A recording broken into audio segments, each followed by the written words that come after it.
Mulai. Baik.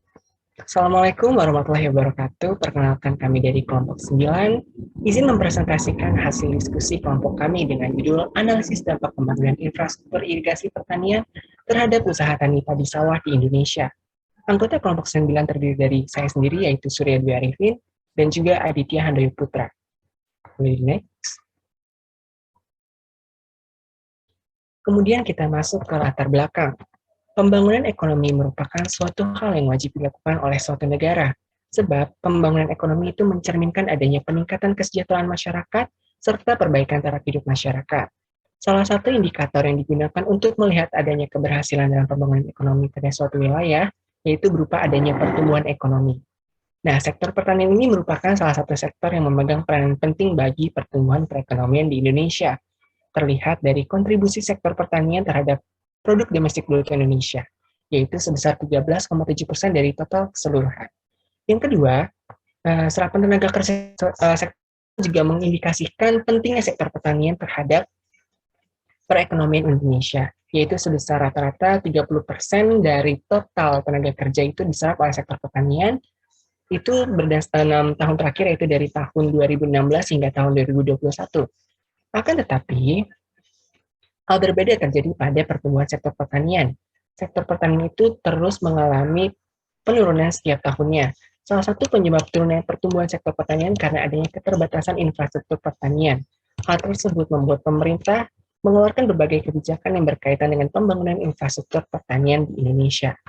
Nah, irigasi itu menjadi salah satu infrastruktur pertanian yang memiliki peranan penting, sebab irigasi diindikasikan sebagai salah satu faktor yang menyebabkan peningkatan produktivitas pada usaha tani padi. Oleh karena itu, diperlukan peran dari berbagai pihak untuk mendukung peran pemerintah membangun pembangunan infrastruktur pertanian di Indonesia, khususnya dalam kasus ini adalah sistem irigasi padi sawah. Boleh next? Kemudian permasalahan yang kami angkat yaitu yang pertama, bagaimanakah pembangunan irigasi pertanian di Indonesia? Yang kedua, bagaimanakah dampak pembangunan irigasi terhadap produktivitas usaha tani padi sawah? Dan yang ketiga, bagaimanakah kebijakan dalam mendukung pembangunan irigasi pertanian di Indonesia? Boleh next? Kemudian kita masuk ke pembahasan satu, yaitu kondisi jaringan irigasi di Indonesia.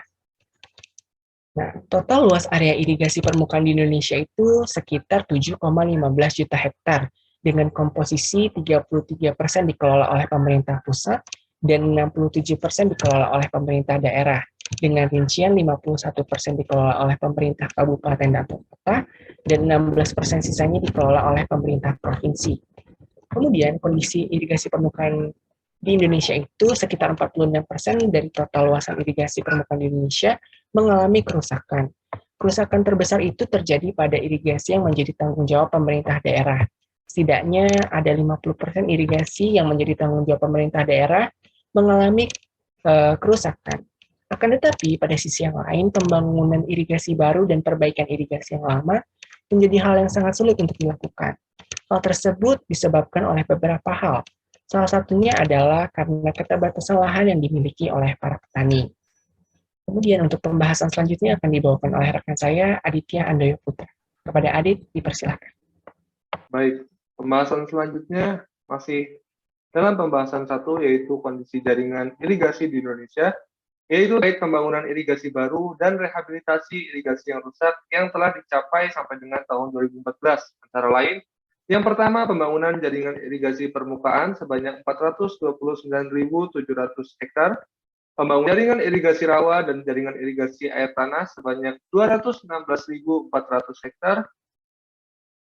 Yang ketiga, rehabilitasi jaringan irigasi permukaan sebanyak 2.021.000 hektar dan rehabilitasi jaringan irigasi rawa dan jaringan irigasi air tanah sebanyak 697.500 hektar.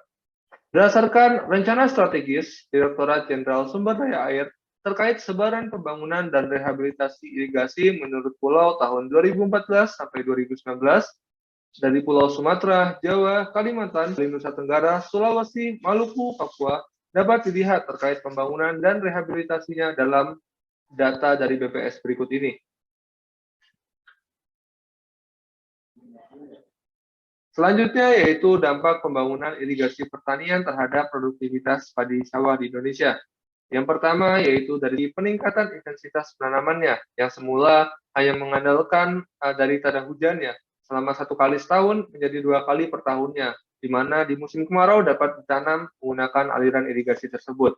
Yang kedua yaitu terjadinya perubahan produktivitas padi sawah nasional menurut provinsi tahun 2018 sampai 2021.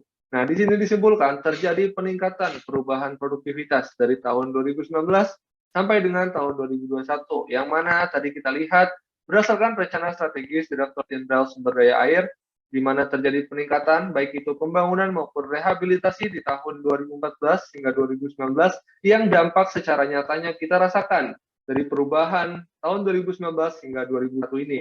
Nah, di sini disajikan juga data terkait produktivitas padi dari tahun 2018 hingga tahun 2021. Selanjutnya terkait rekomendasi kebijakan. Yang pertama, integrasi dengan pasar lokal.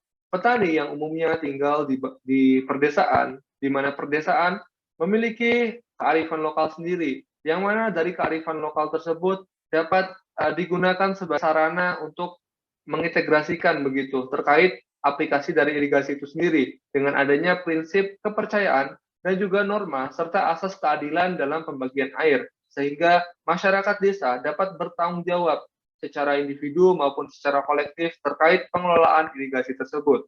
Yang kedua yaitu terkait perkembangan teknologi yang ada, baik teknologi ini yang mana secara kerangka fisik melandasi perkembangan kelembagaan irigasi dengan penggunaan alat otomatis yang terintegrasi dengan teknologi digital dapat dijadikan sebagai sebuah peluang dan juga sebuah solusi atas permasalahan rumitnya pengelolaan irigasi yang ada begitu. Sehingga nantinya baik dari monitoring maupun pengawasan irigasi dapat dilakukan secara digital dan secara langsung dapat mengurangi biaya khususnya dari biaya perjalanan begitu.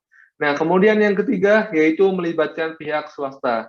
Sebagaimana kita ketahui bahwasanya pembangunan irigasi membutuhkan biaya yang tidak kecil, butuh biaya yang besar. Sehingga di sini kita butuh bersinergi dengan sektor privat atau sektor swasta yang memiliki kepentingan akan tadi ya pembangunan irigasi pertanian di Indonesia, sehingga nantinya dapat bersinergi dan dapat berkolaborasi untuk membangun irigasi pertanian di Indonesia. Nah, sekiranya berikut yang dapat kami sampaikan, kurang dan lebihnya mohon maaf. Sekian, Assalamualaikum warahmatullahi wabarakatuh.